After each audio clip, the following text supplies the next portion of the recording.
In the beginning, there were two brothers, Cain and Abel. They were the first children of Adam and Eve. Cain, the elder, worked the land. He was a farmer. Abel tended to the flocks. He was a shepherd. Life was simple then. They lived close to the earth and to God. Both brothers were devoted in their own way. They wanted to honor God, so they brought him offerings. Cain brought the fruits of his labor, the harvest from his fields. Abel offered the firstborn of his flock, the finest lamb he could find.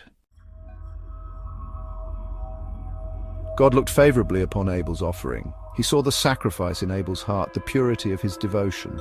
Cain's offering, however, did not find the same favor. Maybe Cain hadn't given his best. Maybe his heart wasn't in it.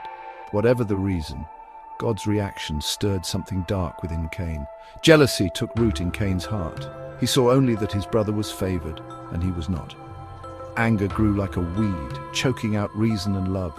God saw the darkness brewing in Cain. He warned him, told him to master his anger, to choose a different path.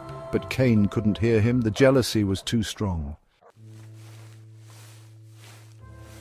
Blinded by his rage, Cain did the unthinkable. He lured his brother Abel into the fields and took his life. The first murder had been committed, a brother killing his own blood. The ground, which had given life, now drank it back in the form of Abel's blood.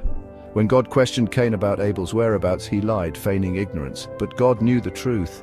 He saw the sin that stained Cain's soul, and so Cain was cursed. The earth which he had worked would no longer yield its bounty to him. He was forced to wander, forever marked by his sin. The story of Cain and Abel is a tragedy, but it's also a powerful lesson. It teaches us about the dangers of jealousy and the destructive power of anger. We see how quickly these emotions can take root and lead to terrible consequences.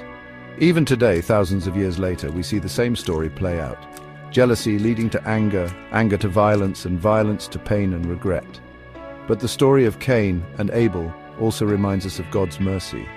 Even in his punishment, God showed compassion. He marked Cain, not for condemnation, but for protection. This story reminds us that we are all capable of darkness, but we are also capable of redemption. We have the power to choose our path, to master our emotions, and to do good in the world. The choice, as always, is ours.